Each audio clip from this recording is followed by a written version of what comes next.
Nada más, bienvenidos a la prórroga de Estadio Deportivo, programa ya número 7. Una semana más, como les digo, tenemos mucho de lo que hablar. Vamos a empezar por el Manchester City, que se llevó la Champions, la primera de Guardiola desde que dejó el Barça. Será el rival, por cierto, del Sevilla en la Supercopa de Europa. El partido también por el ascenso a Primera División entre el Alavés y el Levante. Habrá que esperar al partido de vuelta, donde se decidirá todo. El Deportivo de La Coruña, que seguirá en el pozo del fútbol no profesional. Novak Djokovic, que se convirtió en el tenista con mayor títulos de Grand Slam de la historia al conquistar su tercer Roland Garros.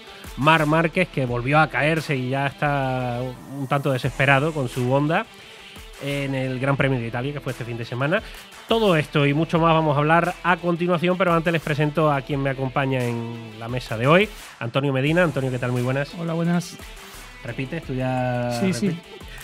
Y Juan Manuel Suárez, tenemos invitado, coach deportivo, ejecutivo y de equipos, y que además es director de formación del Cuarto Inmobiliaria. Juan Manuel, ¿qué tal? Muy buenas. Buenas a todos. Bueno, el Cuarto Inmobiliaria, ya que lo he nombrado, como bien saben, patrocinador de este programa, y como bien saben ya también, y si no se lo cuento, pueden encontrar la casa que más se parece a ustedes gracias a ellos, informándose en cualquier oficina en Sevilla o llamando al 954-900-122 o entrando en elcuartoinmobiliaria.com.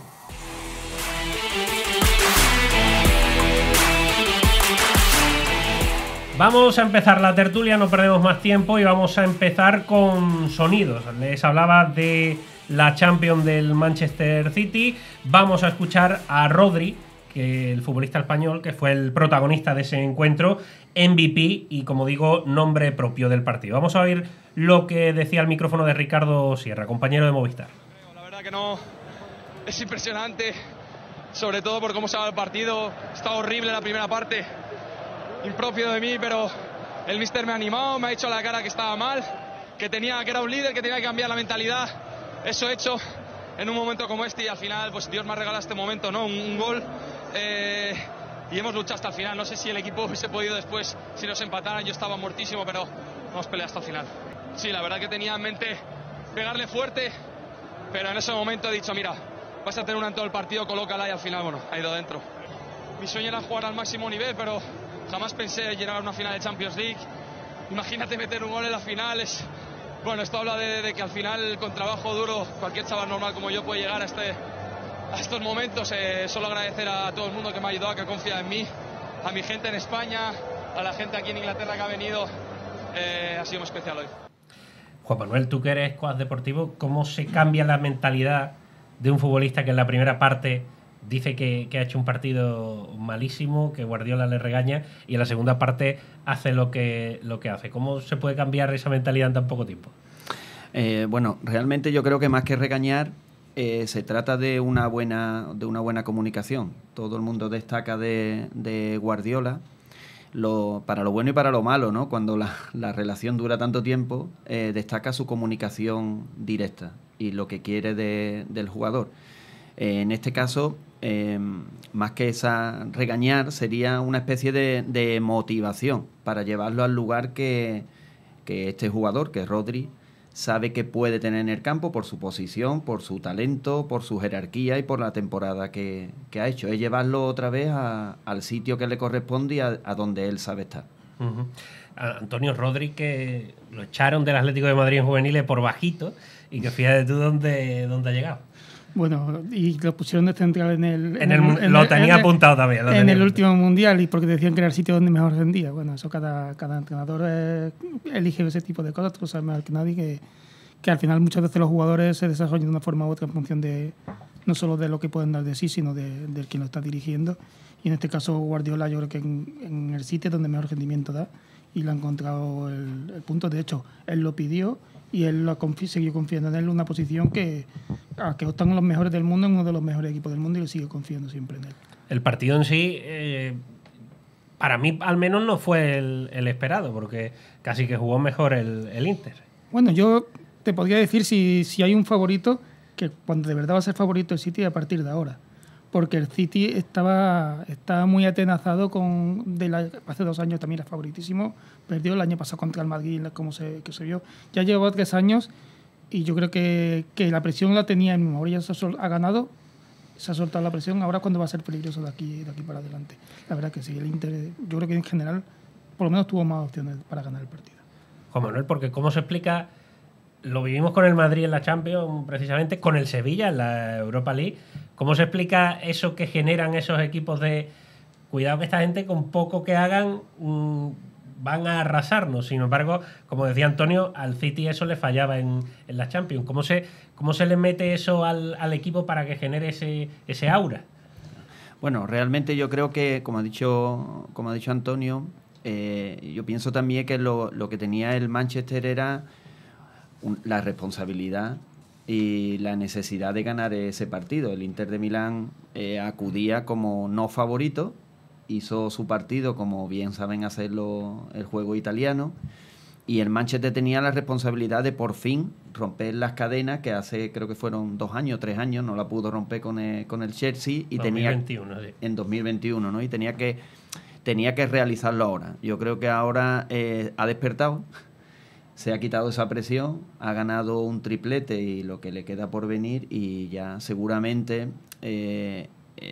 tenga esa fluidez para ganar campeonato y estar más presente. Pero de ahí a coger, como dices, ese aura de campeón como tiene el Real Madrid en la Champions, o como tiene el mismo Sevilla en la Europa League, es muy complicado. Esos son muchos años y generar esa cultura, claro, de club para ello. Uh-huh. Vamos a escuchar ahora a Guardiola, porque precisamente se refería a esto del Real Madrid, le lanzaba un mensajito. Vamos a oír a Guardiola. Hace tanto que las otras que ya no recuerdo lo que sentía. Hacerlo con el Barça es el Barça para mí, pero también es verdad que aquí me han tratado como un hijo, y es verdad que esta Copa da sentido a las 5 ligas, a tantas cosas buenas que hemos hecho, que parecía que sin esto no tenía sentido, y siempre hemos luchado a pensar que también tiene mucho sentido el otro. Nada, estamos muy contentos, y felicitar al Inter por el grande partido, y al final esta competición es que es una moneda al aire. Nos podían haber empatado al final, irnos a la prórroga. Phil podía haber hecho el segundo gol, donde hubiera acabado probablemente. No, ha sido el partido que más o menos me esperaba. La primera parte nos ha costado leer el hombre libre en medio campo, pero ¿qué te voy a decir? Estamos ya muy contentos. Rodri ha dicho que le has echado la bronca al descanso, que no estaba muy bien y que era un líder. Luego te has fundido en un abrazo con él cuando estabais ahí en la tribuna. No, aprendí en el pasado que en las finales de Champions, en los descansos, no meto broncas. Porque yo entiendo lo que sufre. No había nadie más que quería ganar que los jugadores. El hombre le he dicho, relájate. Ha sido el mejor mediocentro de Europa con diferencia.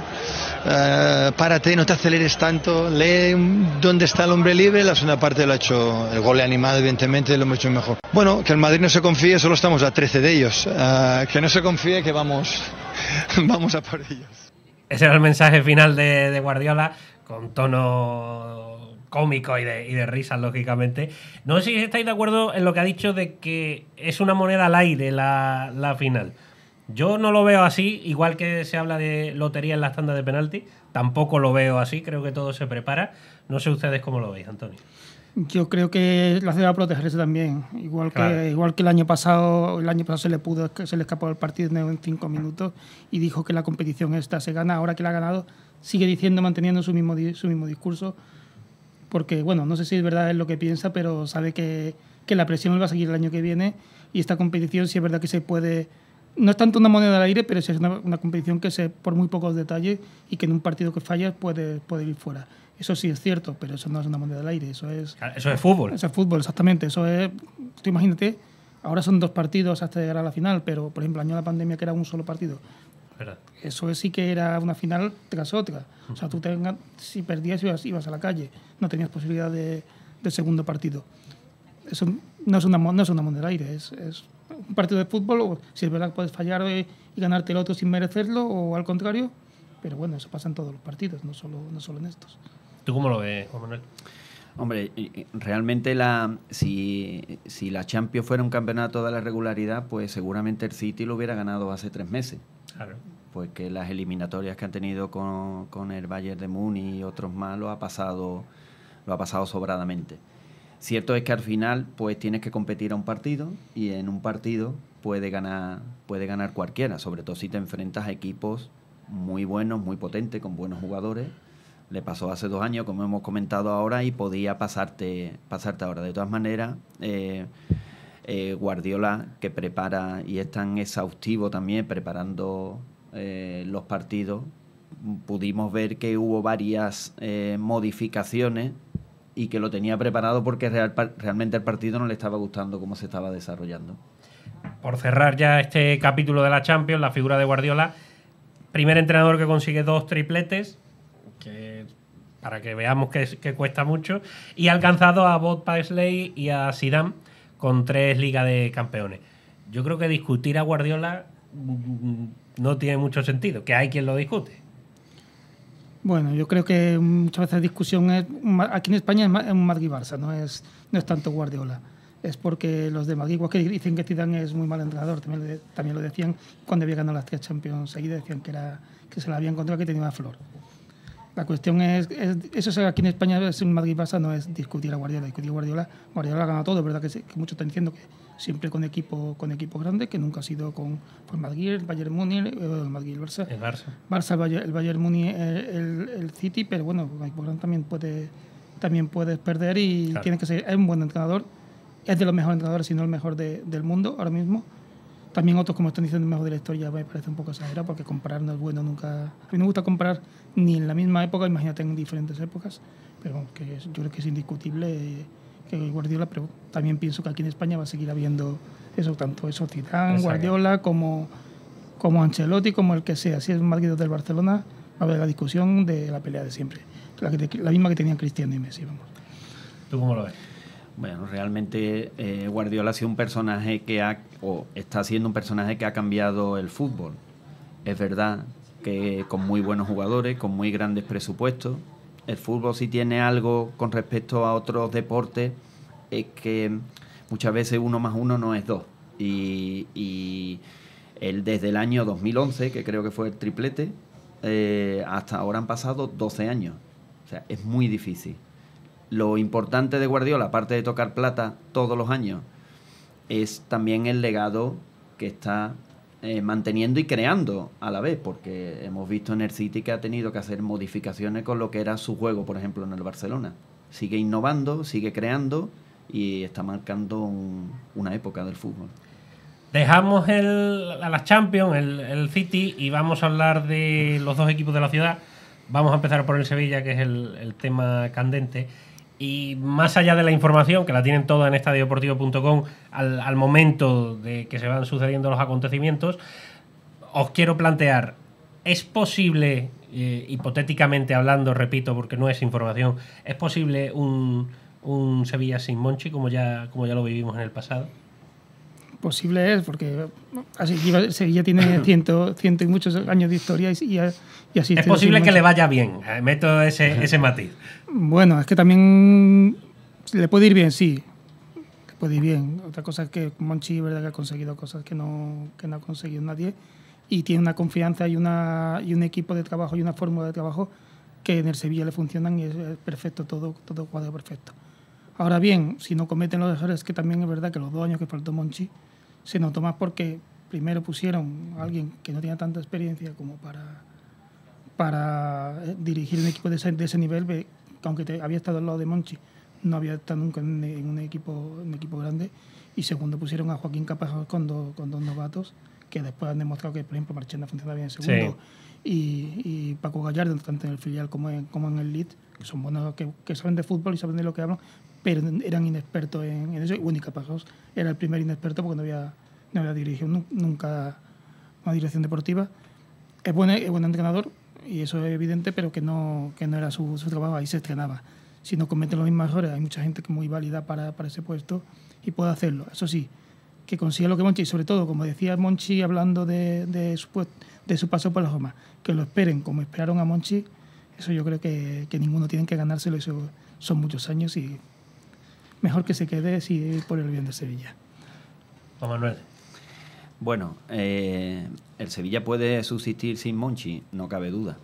De hecho, en esos 2 años que no estuvo Monchi, aunque se catalogan de temporada aciaga, creo recordar que llegó a una final de Copa del Rey, también llegó la única vez a cuartos de final de Champions. Sí. Entonces hubo ahí algunos hitos que se consiguieron también y no estaba la figura de Monchi. ¿Cuál es la dificultad de la marcha de Monchi? La dificultad es poder consensuar a que todo el sevillismo, que digamos que Monchi era una figura que agrupaba a todos y sobre la que, bueno, había veces que había discusión, pero sin embargo en la celebración todo el mundo la aplaudía. Más que encontrar esa figura es encontrar el consenso mediante la comunicación y un liderazgo fuerte desde alguien dentro del club. Y creo que eso ahora mismo va a ser la dificultad. Uh-huh. Se ha dicho mucho la frase en los últimos tiempos de a Monchi se le ha comido el personaje. No sé si estáis de acuerdo con eso. Yo no. Yo tampoco.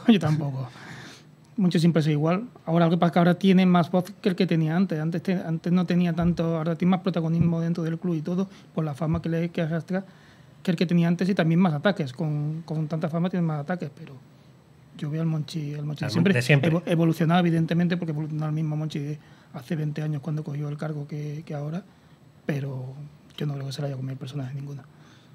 Bueno, es una persona, un profesional que evidentemente, y los hechos lo avalan, está empoderado. Él ha sido así siempre, con el incremento de las redes sociales, él se ha metido de lleno y cuando te metes en las redes sociales pues también te juega que te puedan calificar de una o de otra forma. A él parece que le da igual y bueno, entra dentro de su vida profesional junto con su vida de fan. Ahora vamos a hablar de las redes sociales, de un episodio triste que ha ocurrido en torno a dos futbolistas del Betis, pero antes, por cerrar con el Sevilla, Juan Manuel, te pregunto por la importancia. Todos sabemos cómo ha empezado el Sevilla, la vuelta que le ha dado Mendilibar.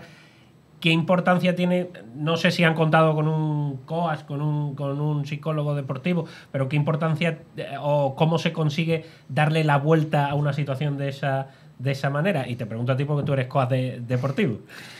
Bueno, realmente en el fútbol yo no podría decir muchas más cosas, sobre todo del Sevilla no podría decir muchas más cosas porque a lo mejor el secreto profesional no lo cumpliría, ¿no? Sí es cierto que en diversos momentos y con diversos jugadores, no te voy a decir este año, sí se han trabajado con coach deportivos, con psicólogos deportivos, tanto individualmente como puntualmente en equipo. Uh-huh. Bueno, en el Sevilla y en el Betis también. El mismo Borja Iglesias lo ha comentado, que ha trabajado. Entonces, la importancia sobre todo es el liderazgo y saber llegar a la gente, llegar al vestuario. Y parece que este hombre, que es José Luis Mendilibar, con su experiencia, con su saber estar, con su tranquilidad, lo que llegó es y mantuvo la calma. Y bueno, todo lo que se publicáis los periodistas sobre ha ordenado las cosas, ha puesto el frigorífico en la cocina, el lavabo, vale, perfecto. Pero ahí hay también mucho trabajo detrás, ¿eh? Entonces, ¿cuál es la característica de un líder? La característica de un líder es metodología, o sea, saber lo que está haciendo, y hay mucho trabajo detrás. Esto no es en 4-4-2 y a jugar, y eso no es Mendilibar, es mucho más. Y también la actitud. Y la actitud era la que tenía que generar en los jugadores. Una actitud a través de la motivación, de la responsabilidad, de la fluidez, del empoderamiento. Y bueno, lo ha conseguido en tiempo récord. Y ahora, como pasaba con el City, a ver qué pasa ahora, una vez liberada esta cadena. Vamos a hablar de ese episodio que mencionaba del Betis, porque ha habido cierto revuelo en torno a Ruibal y Borja Iglesias, que acudían a la boda junto a otros futbolistas como Juanmi o Víctor Ruiz, a la boda de uno de los preparadores del Betis, uno de los recuperadores. Y bueno, tienen un estilo de vestimenta peculiar ambos y han sido objeto de numerosas críticas en las redes sociales, críticas que ya sobrepasaban la crítica, con mensajes homófobos incluidos. Lo estáis hablando ustedes, lo habéis mencionado ya, el problema de las redes sociales. Sí, sobre todo porque mucha gente es anónima, que seguramente la mayoría de los que le hayan dicho las cosas que le han dicho son gente que no que no les puede, digamos, meter mano porque son tipos anónimos que pueden decir lo que les dé la gana, de lo que les dé la gana, porque nadie le va a pedir cuenta, le puede pedir cuentas de ellos. Las redes sociales, especialmente Twitter, se presta mucho a este tipo de cosas. Y ellos lo saben porque están metidos, porque además lo sufrirán a diario, tanto para bien como para mal. Y vamos, pero de todas formas hacen bien, porque tienen experiencia y han hecho bien en responder, porque eso hay que responder de esa forma. ¿Cómo se gestionan? Tú decías antes, a Monchi parece que no le afecta el tema de las redes sociales. El rival salió anoche y contestó a estos impresentables, porque lógicamente el problema es de quien escribe tales cosas. Esto también se trabaja, imagino, para enfrentarse a diario, como dice Antonio, a este tipo de cosas. Bueno, yo creo que los jugadores, ellos realmente saben a lo que se exponen en las redes sociales, igual que hemos hablado con Monchi. Ellos tienen la total libertad, faltaría más, para vestir como quieran, hablar lo que quieran con respeto y salir a la luz pública de la forma que sea. De ahí, evidentemente, faltaría más mi condena a todas esas... Es que no sé si llamarle, es que críticas no sé si llamarle, porque finalmente son insultos, ¿no? Sí. Yo creo que ellos realmente...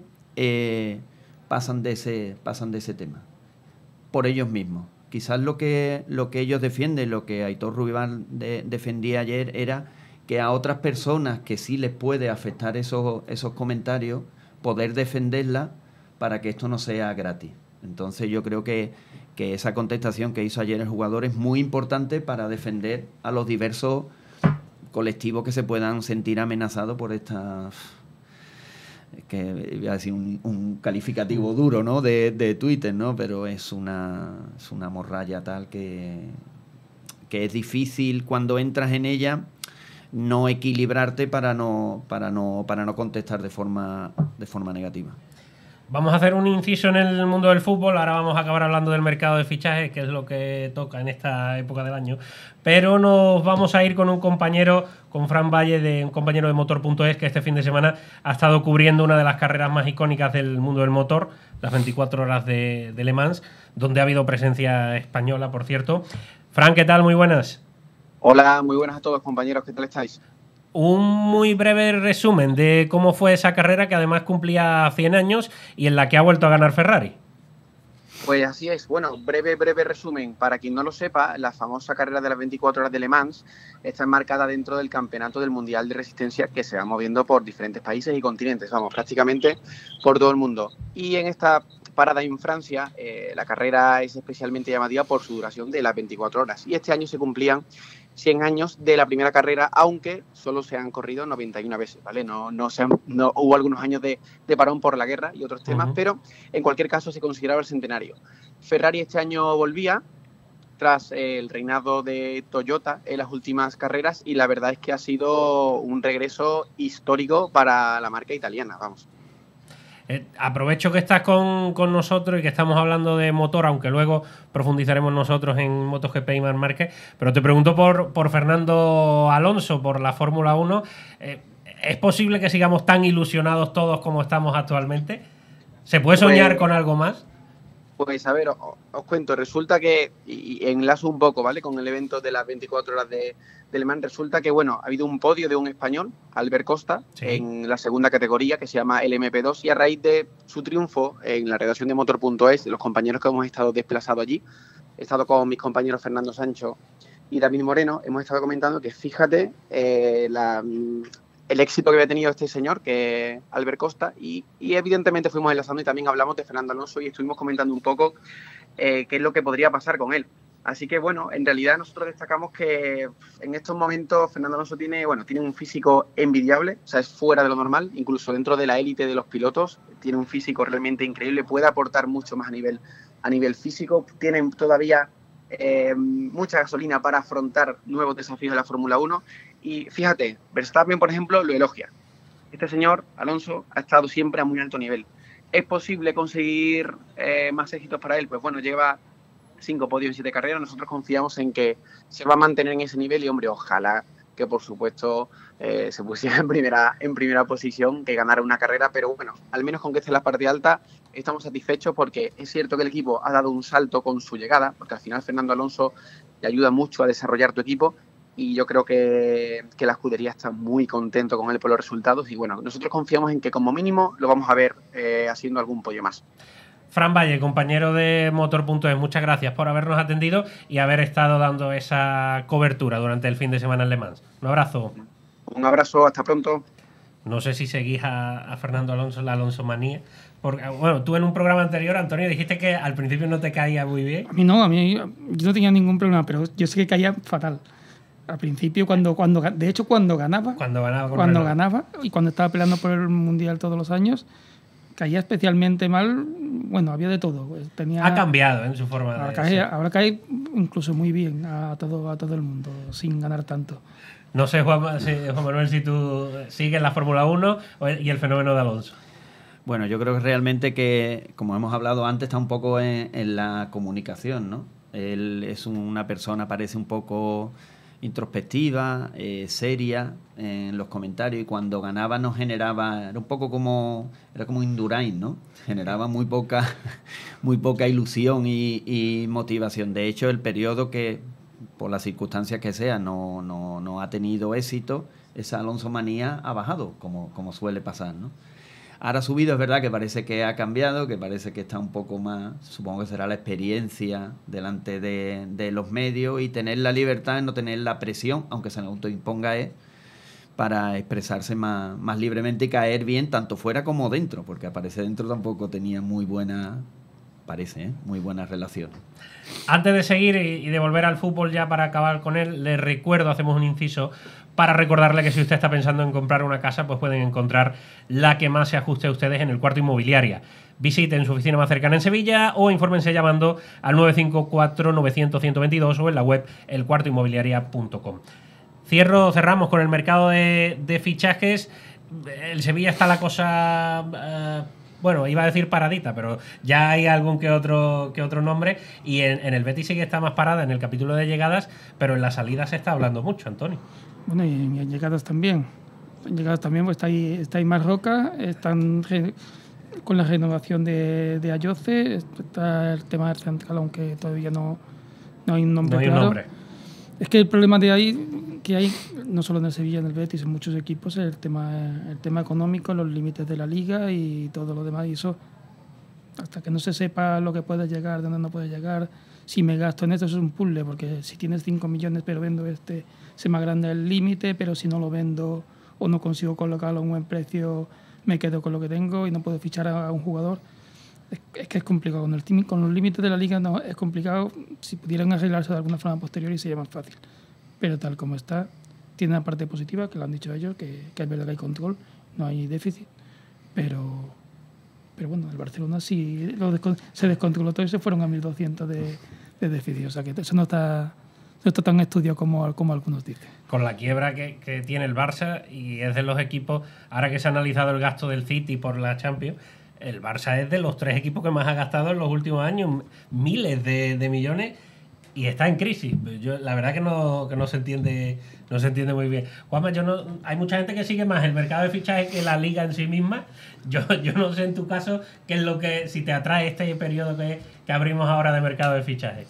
Bueno, a mí sí me atrae una cosa en particular dentro del mercado de fichajes, insisto en la de la comunicación de los clubes, porque la diferencia, son sociedades anónimas, la diferencia con las sociedades anónimas habituales es que a lo mejor tienen que dar poca información, porque los accionistas lo que quieren es ganar dinero y esperar a final de año a la junta y saber cuánto dinero van a ganar.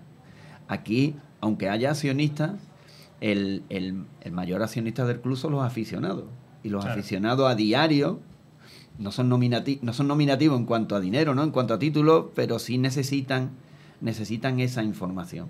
Entonces ese batiburrillo todos los días de hay un fichaje, se ha interesado, es difícil, creo que es difícil de gestionar por los clubes. Tampoco pueden estar saliendo a cada paso, como hemos hablado antes, en las redes sociales, no, este no lo queremos, no, este sí lo queremos. Tienen que estar callados, hacer las cosas con muchísima con muchísima discreción y encima todo aderezado, como dice Antonio, por el tema económico. El Sevilla ha tenido otro éxito a nivel europeo, va a tener una inyección de dinero, pero se ve obligado a vender. El Betis sigue por tercer año en UEFA y va a necesitar hacer una ampliación de capital. Es que realmente está todo muy cogido con pinzas y la gestión empresarial ahora mismo es la que... gestión empresarial, teniendo en cuenta, y esto es muy importante, perdóname que me alargue en esto, teniendo muy importante la cultura del club. La cultura del club y la gestión empresarial fusionada es básica para darle al aficionado lo que quiere. Descendemos de categoría porque ayer se jugó un Alavés Levante, empate a 0, apasionante, pero se están peleando, partidos sin goles, y en el que se están peleando por subir a Primera División, por acompañar al Granada y Las Palmas. Vamos a escuchar lo que decía Rioja, futbolista del Alavés, que todavía tiene esperanzas pese a jugárselo todo en el Ciutat de Valencia. Bueno, pues creo que el equipo ha hecho todo para intentar ganar el partido. Creo que la afición nos ha llevado en volanda como prácticamente toda la temporada. Es cierto que queríamos más, pero al final tenemos una situación igual que la de hace 3 semanas. Hace 3 semanas fuimos a Las Palmas con la necesidad de ganar, solo nos valía la victoria, y ahora vamos a Valencia prácticamente en las mismas condiciones, con el único hándicap de que tenemos media hora más en caso de empatar, y yo creo que tenemos que morir, y al igual que lo hicimos en Las Palmas. En Las Palmas tuvimos nuestras posibilidades y considero que en Valencia también las vamos a tener. Mire que un título es importante, pero yo creo que los ascensos, Antonio, se suponen más para el club, se disfruta más por la afición. Discrepas. No lo sé. Un título es diferente, ¿eh? Un título es un título y se recuerda toda la vida. Aunque hay determinados clubes que habitualmente no ganan títulos y que para ellos un ascenso es su título. Por ejemplo, a veces ha jugado alguna final de Copa, o bueno, el Levante tiene el título que o de la UEFA, ¿verdad? Y de la UEFA jugó. Una final que sufrimos todos. Vaya final con el Liverpool. Ahí vamos todos con el Alavés. que han jugado alguna final, pero que, bueno, el Levante tiene un título que le han dado hace poco. Que le han dado hace poco, de la 36 de la República, creo que fue. De la República, sí, señor. Exactamente. Pero bueno, que son títulos que son añejos, son no sé cuánto. Al final, lo que está disfrutando del momento, el fútbol es presente, y un ascenso se celebra en una ciudad tanto como un título. Por ejemplo, incluso fíjate, Sevilla y Betis, que lo hemos visto en segunda en los últimos 25 años, y los ascensos, en teoría, para un equipo de ese nivel no deberían celebrarse. Lo celebraban como si fueran también títulos, porque es que es volver a primera, y eso el que más lo celebra posiblemente sean los dueños, porque la diferencia económica es brutal. La diferencia económica son 40-50 millones de euros simplemente por estar en una categoría u otra. Eso de segunda a primera, pero también se han disputado muchos partidos por ascender en categoría más abajo, aunque hay equipos de un nivel altísimo. El Deportivo de La Coruña, por ejemplo, que perdió en Castalia ante el Castellón, va a seguir, creo que es el 4º año seguido en la Primera Federación, lo que era la Segunda B.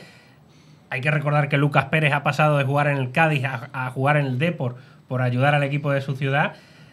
Es complicadísimo salir del pozo ese, y el vestuario del Deportivo ayer tendría que ser un velatorio. No me lo quiero ni imaginar. Se engancharon prácticamente al final del partido. Falló un penalti, creo que el Castellón también en el descuento. Después volvieron a ponerse por delante. El partido fue de un estrés brutal. Bueno, ahora tendrán que pasar, desde el trabajo que hacemos nosotros con los equipos, tendrán que pasar el duelo, y saber también que, bueno, las cosas de alguna forma la han hecho bien porque han llegado hasta este momento.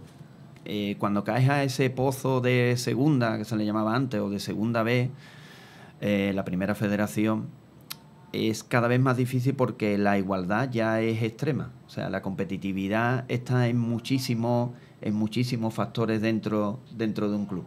Es por eso que esa figura del trabajo mental está cobrando cada vez más importancia, porque cualquier equipo, por ejemplo el Castellón, que conozco gente que trabaja allí en la parcela metodológica, trabaja muy, muy, muy bien.